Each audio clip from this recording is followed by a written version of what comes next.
Moisés orando, que eu encontro paz, o vento da aflição. Quero apagar a chama da minha adoração.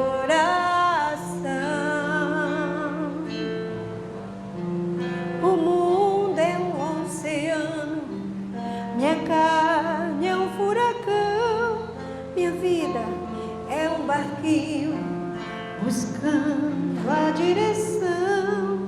Descanse em minha alma e acalma a tempestade que agita o meu coração. Acalma o meu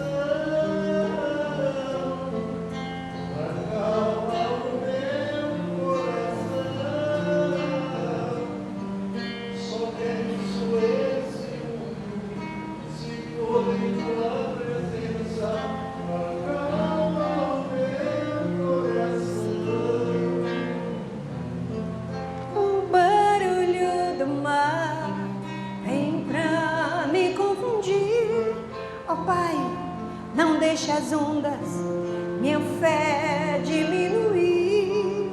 Perdoa se eu pensei que em meio ao teu silêncio não estivesse aqui.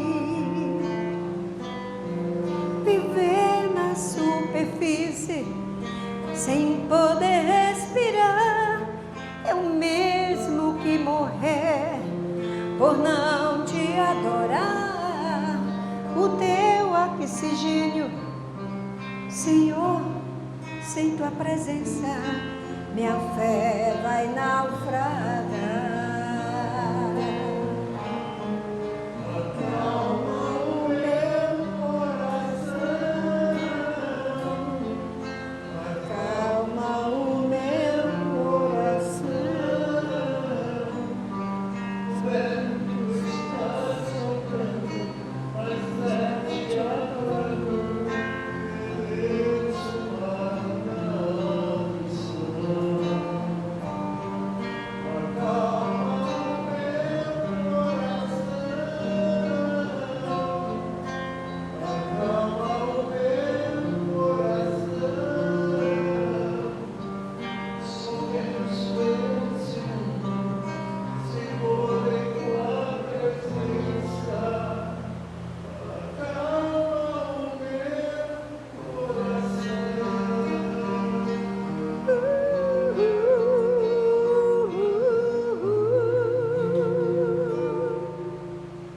Que assim seja.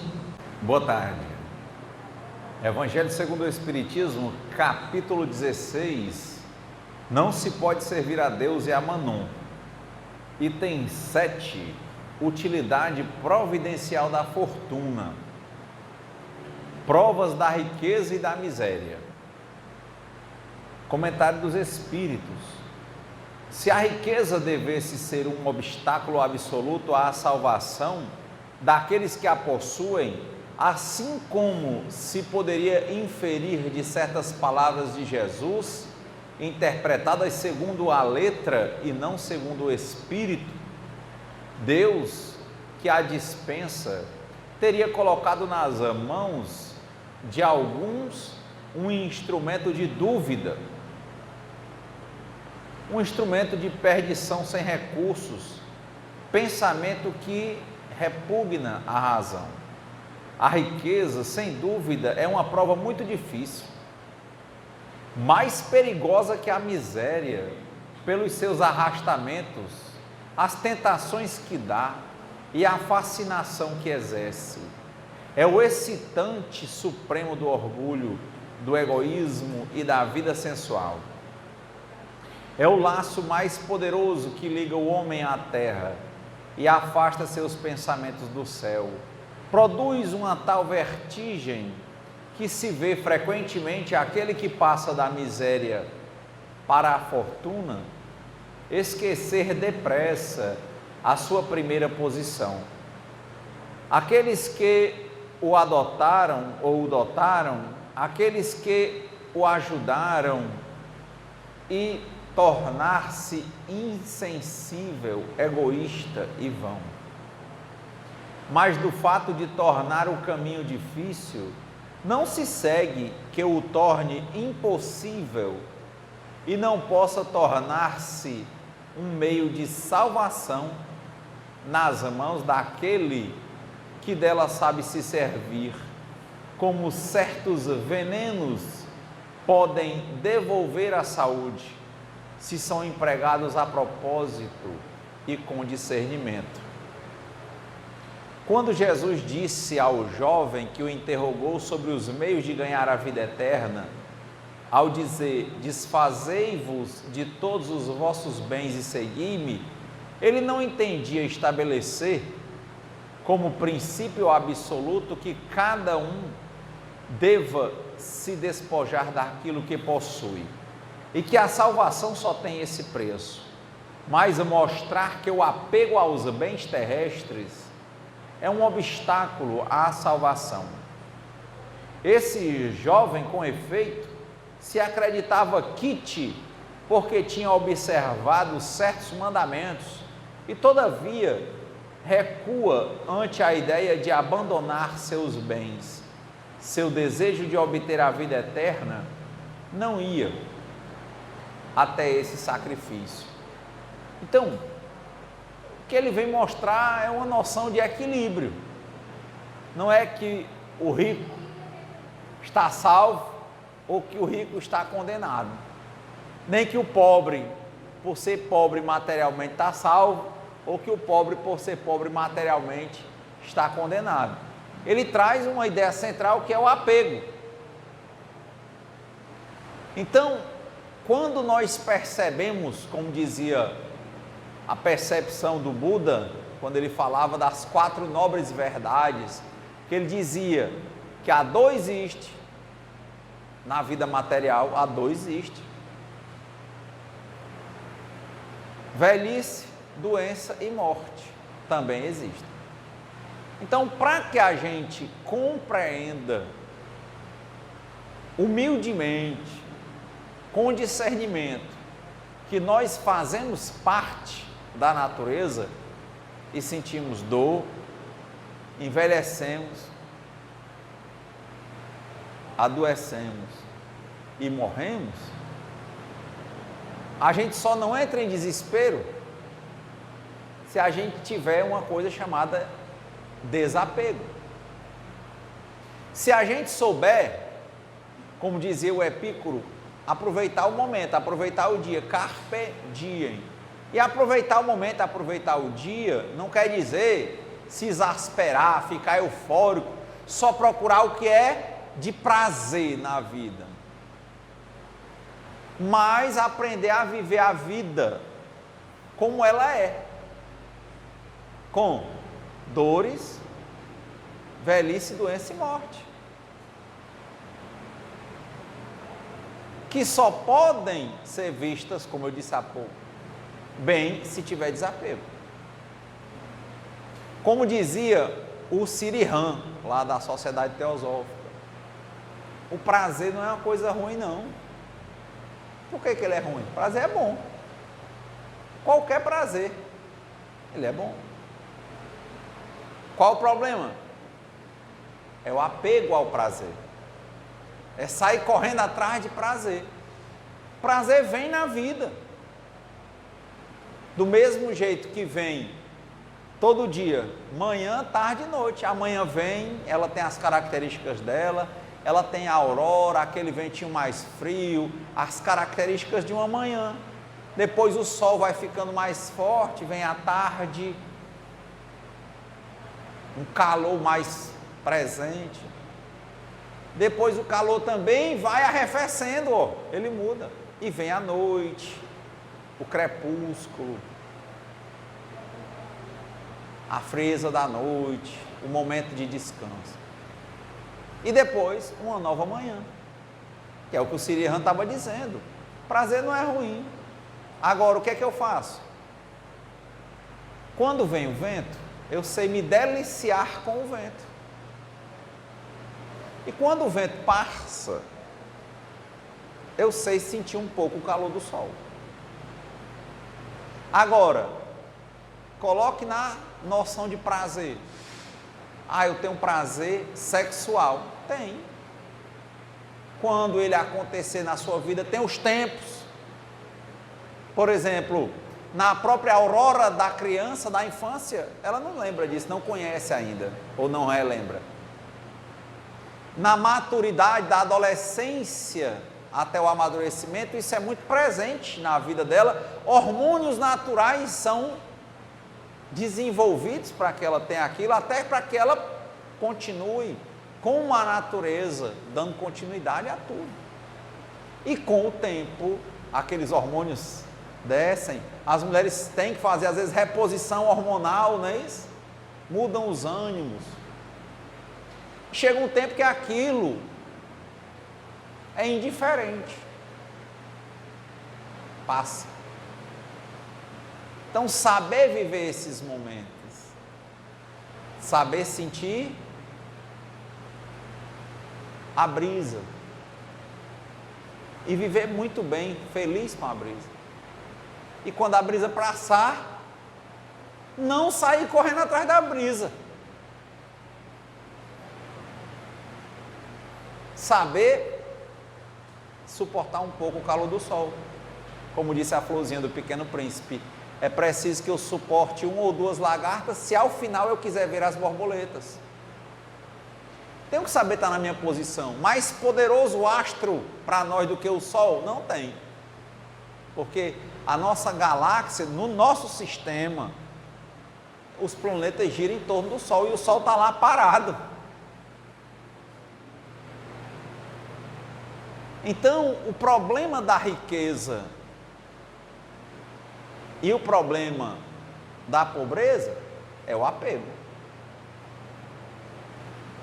Como assim? Eu vejo como uma pessoa se apegar à riqueza, mas não vejo como se apegar à pobreza. Ora não.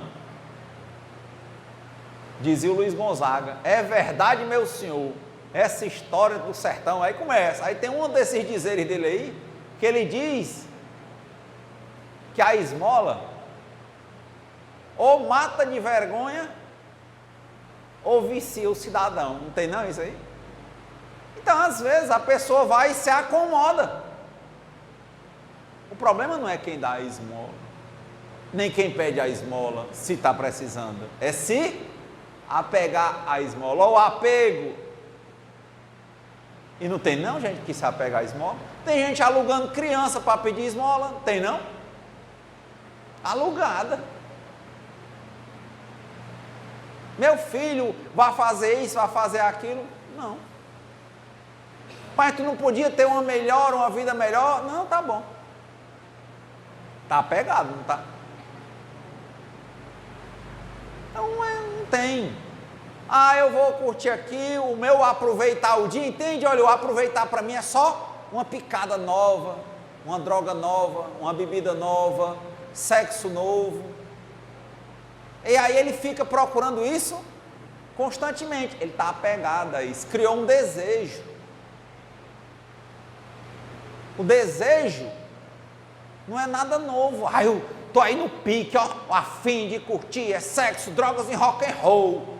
Massa, sexo, drogas e rock and roll, beleza. No tempo, na medida e na necessidade específica. Ah, pensou? Quando você foi fazer a cirurgia, Marcos, se não tivesse um alucinógeno, uma droga que um anestesiologista lhe aplicou, você aguentava fazer a cirurgia no sangue frio? A droga foi boa. No tempo, na medida, para a coisa certa.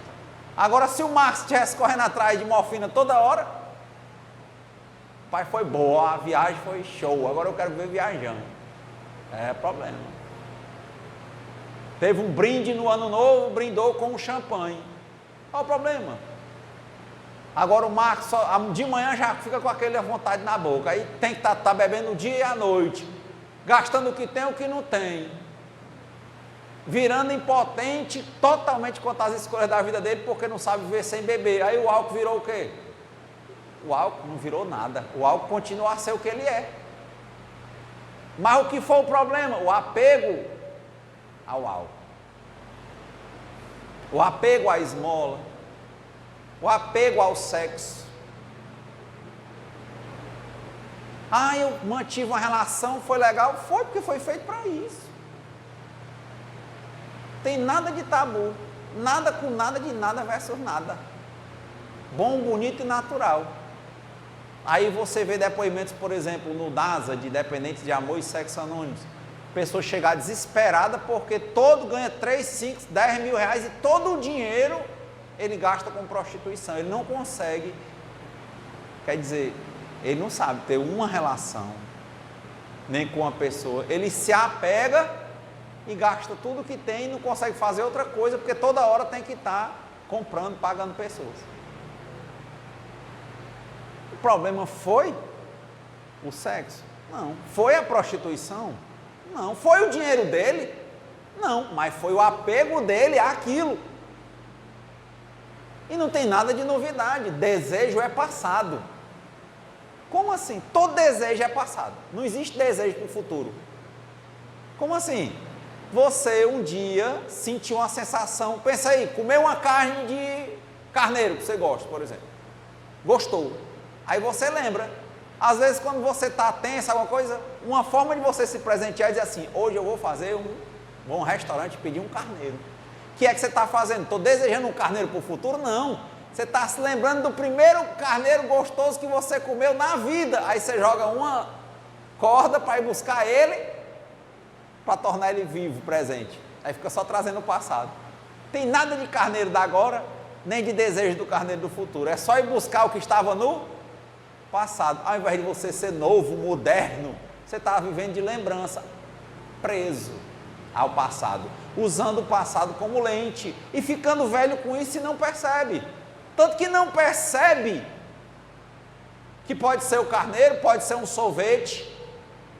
Você não percebe que um dia você virou hipertenso ou diabético e que não dá mais para comer o hipertenso.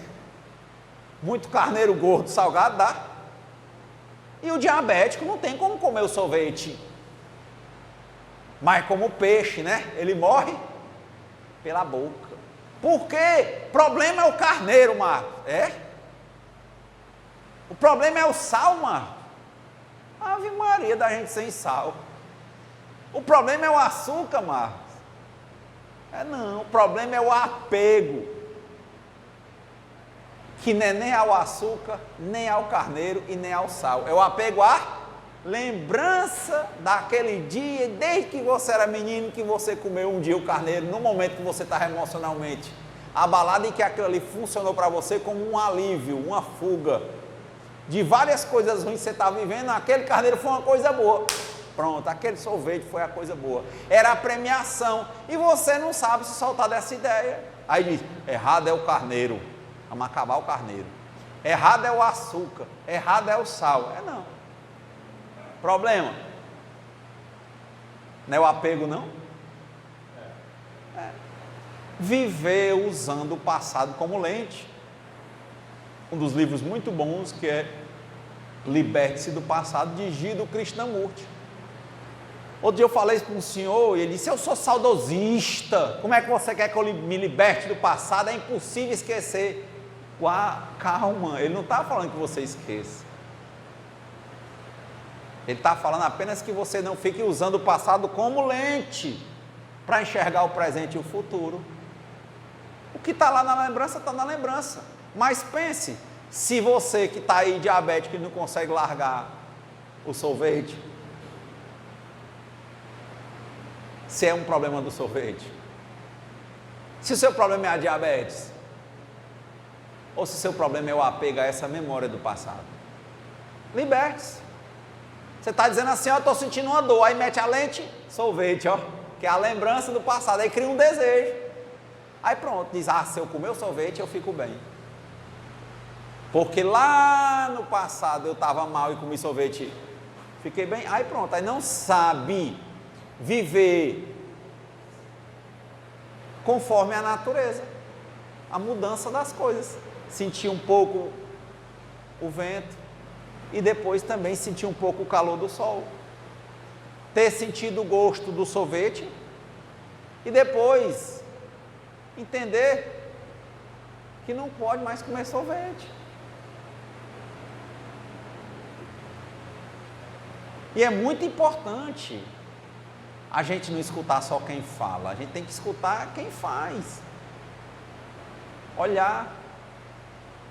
Mesmo sabendo que quem faz, as pessoas oscilam, hoje consegue, amanhã não consegue, mas não o resultado para nós é tão importante, mas a persistência, a continuidade daquela vontade constante de melhorar e dar um passinho, né? Dá um passo, cai 3, depois continua. Vai dando certo. Porque quando a gente vê que outros podem, a gente pode também. É interessante.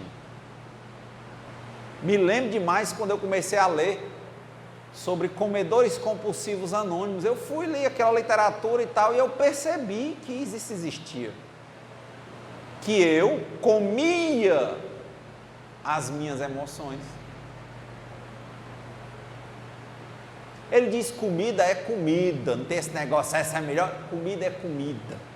O seu corpo, na hora que você está com fome, ele manda a mensagem dizendo, o corpo todo responde: estou com fome. Pode botar a mão cheia do que você quiser na boca e comer. Conte 10 minutos que sua imaginação pensando na sua comida predileta, ela some. É como quando você diz assim: eu quero uma pizza todinha. O primeiro pedaço, o segundo você armaria, o terceiro em diante você não consegue parar de comer, mas ele não tem mais o mesmo gosto. Eu percebi isso, emagreci, 10 quilos.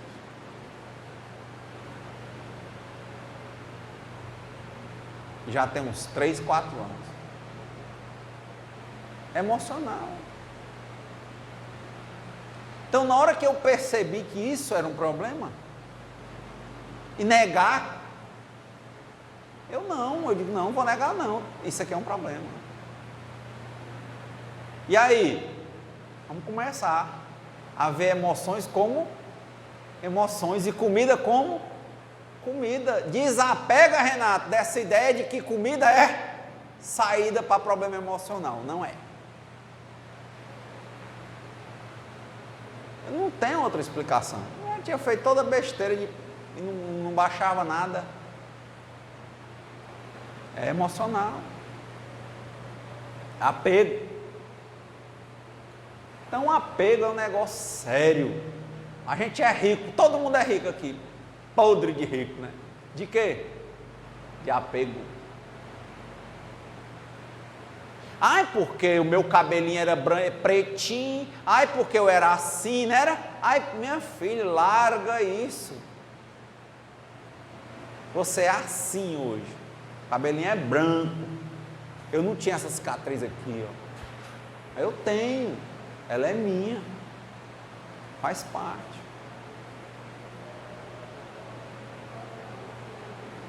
Assim é a nossa casa. Um dia a gente tem pai e mãe, vô e vó. E um dia o ditado do interior se completa. O dono da casa é a comieira da casa. Um dia ele vai e a casa começa a desmanchar.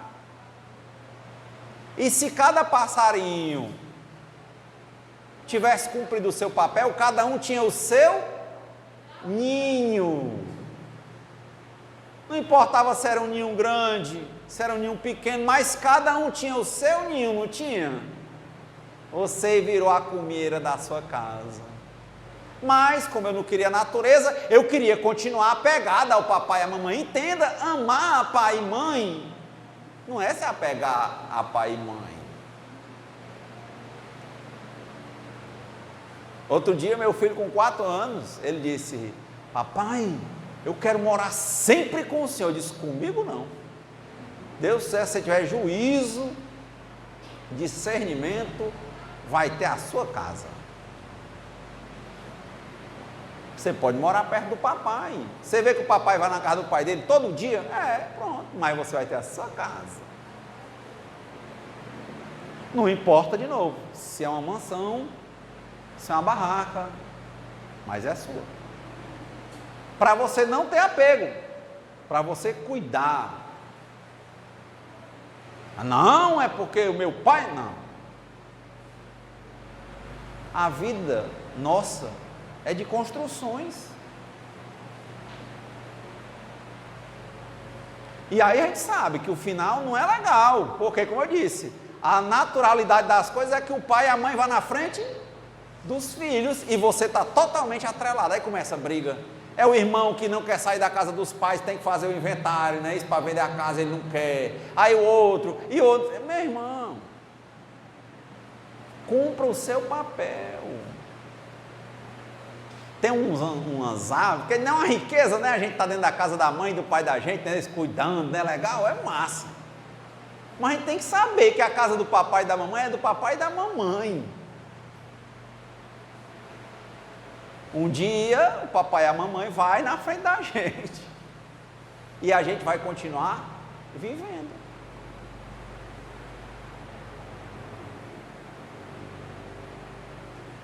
Não adianta se apegar a subterfúgios, achar que é porque está sendo útil. Tem as suas coisas e vá lá.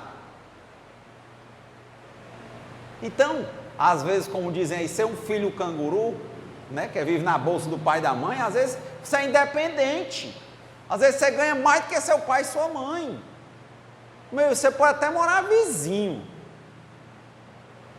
Mas é importante que se reflita para que não haja uma codependência entre pai e filho, mãe e filho. A mãe quer fazer uma coisa, não consegue, não é isso? Porque ela continua sendo a mãe. Quando essas ideias são chocantes, porque são contrastantes, ou não são?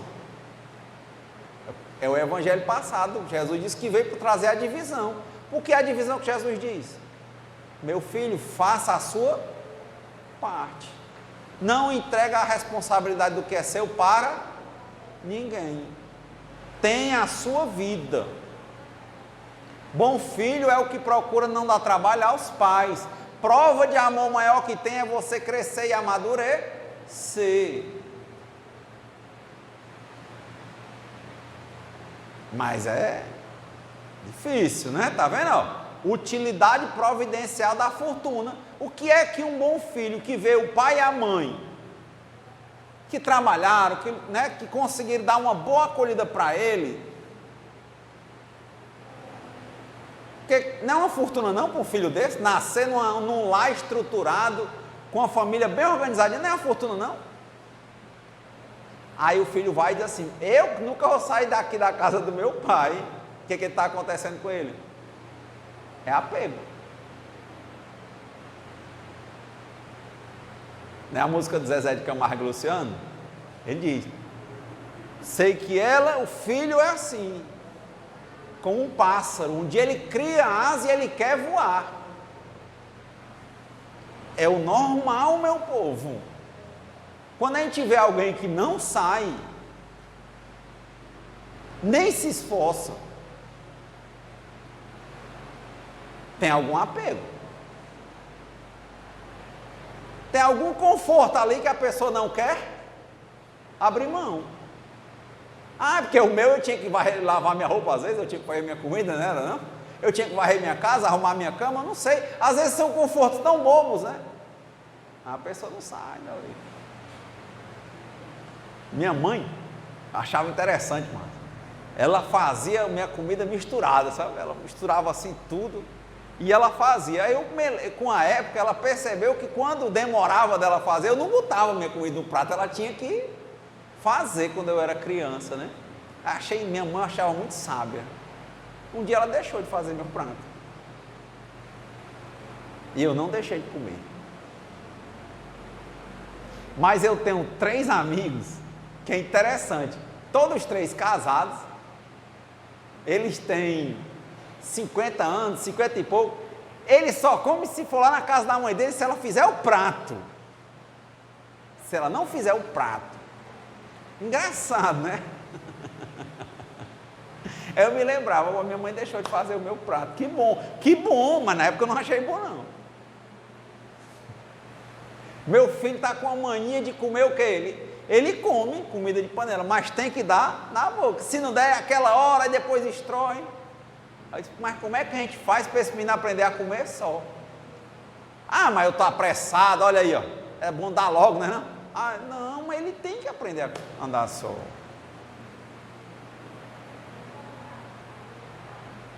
E o que é que me faz não educar dessa maneira? Só se for o apego. De eu querer, por algum medo, alguma fragilidade minha, de alguma forma querer criar uma condição que ele fique dependente de mim, não é? Não, riqueza ter um filho, uma filha, não. Aí eu ficar criando situações que o bichinho vai sempre vir na hora de comer para onde? Para aquele cantinho, é igual um bichinho selvagem, né? Olha, a comidinha naquela hora, venha, eu vou jogar aqui o xerém, o bichinho vem, é? Eu não quero, você quer um filho igual um pinto? Que na hora de comer tem que botar o xerém para o bichinho vir comer o xerém? Você quer um filho assim?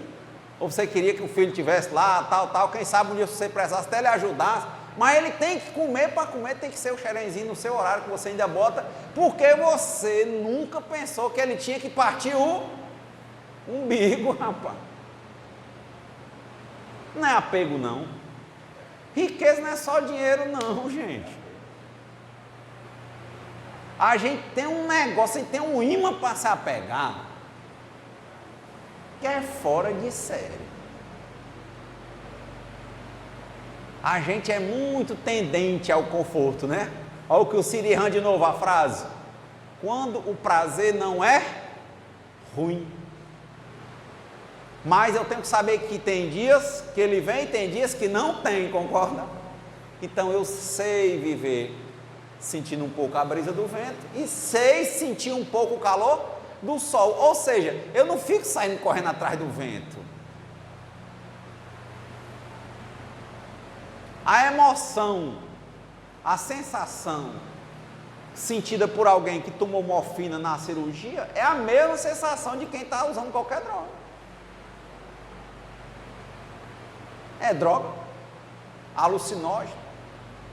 A diferença de um para o outro é que a maioria das pessoas que usam isso na cirurgia não sai correndo toda hora atrás de morfina.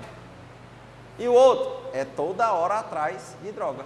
Uma pessoa perguntou outro dia num documentário se o crack emagrecia, porque eu já vi gente gorda e usar crack para emagrecer. Pasmem, olha a nóia. A pessoa disse, não, é porque a viagem que ela dá é tão curta, né, e rápida, que a pessoa vai atrás de outro, né? Assim, e outro, e ela não come, não faz nada, ela fica só fazendo aquilo ali, atrás do vento.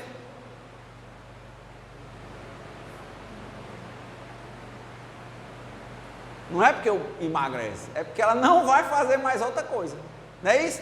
Você vê os cabas novos, as pernas, as veias das pernas tudo quebradas, né? É andando, rapaz, para cima, para baixo, né? Assim atrás, as pernas, as veias quebradas, as pernas. Então, para a gente continuar aqui a nossa reflexão, eu gosto muito de trazer isso, porque às vezes a pessoa é muito simplista, achar que o rico não vai passar num buraco, né? Não é mais fácil um camelo passar por um buraco numa agulha do que um rico entrar no reino dos céus e a pessoa achar, eu sou pobre, eu estou salvo. Não. Todos nós temos alguma riqueza, ou seja, alguma coisa que a gente gosta, não tem? E a gente souber viver ela, ótimo. E como é saber viver ela? É saber aproveitar e saber quando ela passar, não se desesperar. Sentir uma dorzinha, mas não sofrer com isso. Por isso que no livro dos Espíritos, e André Luiz também falava, a dor é necessária. Porque quando a gente solta, dói. Está acostumado? Mas o sofrimento, ele é opcional. A dor é necessária, o sofrimento é opcional. Um pai que morre e o filho vê, dói. mas o filho tem que assumir que tem que continuar a viver. Então não adianta ficar só sofrendo. Talvez não precise nem sofrer, se ele entender a natureza das coisas. Então o apego é a muitas coisas pequenas. Renato, você não é apegado? É o que eu disse. Diz o livro dos Espíritos que nós temos basicamente 3 tipos de espíritos. Os espíritos mais rudes, né? Os bons espíritos e os espíritos puros. O mais rude é aquele que é o imperfeito. Ele tem inclinações para o que é bom. Ele recebe a mensagem, mas aquilo não toca ele em nada. Ele só quer ir atrás de se apegar às situações difíceis. O bom espírito, o imperfeito, como é? Ele tem inclinações naturais para situações difíceis, mas ele quer melhorar. Então ele vai, cai, levanta, mas continua. É o nosso nível, espíritos imperfeitos. Então é isso que eu estou dizendo. Renato, tem apego? Claro. Gosta do apego? Não. Alimenta o apego? Não. Daí sim, como dizia o Chico, tentarmos ser melhores do que nós mesmos a cada dia, sem querermos ser melhores do que ninguém. Temos muito a melhorar. Pronto. É isso, não somos puros ainda. Né? Como eu falei hoje do Buda, ele, para os que acreditam, compreendem a filosofia budista, ele chegou ao Nirvana. É um estado de total desapego, desprendimento. É interessante que eles falam que ele chegou a tanto desprendimento, ainda não é a perfeição, é o Nirvana, é um estado, ainda um estágio. Mas que ele poderia estar num outro patamar, como a história do Bezerra de Menezes. Mas dizem que ele deve ficar para ensinar para as pessoas como é que chega aquilo. Aí ele para e diz, pois eu vou ficar. Eu só vou me entender que eu cumpri meu papel quando eu tocar nas costas do último homem que chegar ao Nirvana. Pronto, aí ele continua. Então, que nós possamos perceber os nossos apegos, para que nós possamos ajudar que eles sigam a natureza deles, que é o quê? Se transformem. Para que nós possamos ser melhores do que nós mesmos a cada dia, sem querermos ser melhores do que ninguém. Entendendo que dor, velhice, doença e morte existem e mudam nossos estágios. Que a gente estava apegado porque estava acostumado a eles, mas a gente vai continuar. A dor acontece, mas não precisa levar a gente ao sofrimento, muito menos ao desespero. Tem que ter aceitação, como dizia o Hermógenes: entrego, confio, aceito e agradeço. Como diz o terceiro passo das programações de Anônimos: entrego minha vida e minhas vontades nas mãos de um poder superior a mim mesmo. E assim que a gente possa ter uma boa semana e que o Criador nos conceda a serenidade necessária para aceitarmos as coisas que nós não podemos modificar, coragem para modificarmos as que nós podemos e sabedoria para percebermos a diferença. Que seja feita a vontade de Deus antes da nossa. Boa semana.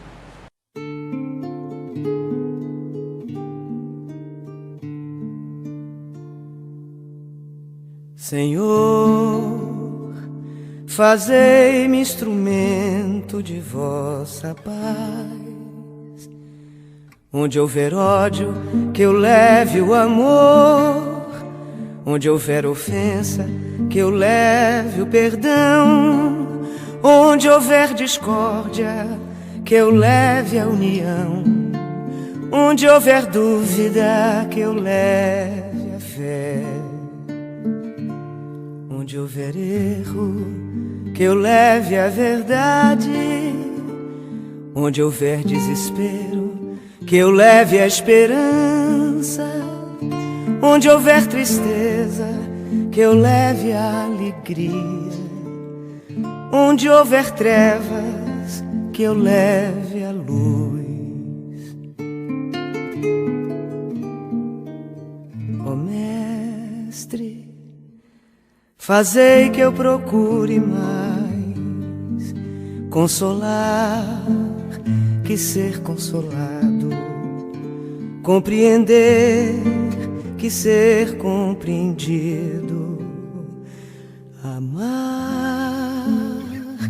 que ser amado, pois é dando que se recebe, é perdoando que se é perdoado, e é morrendo que se vive para a vida eterna.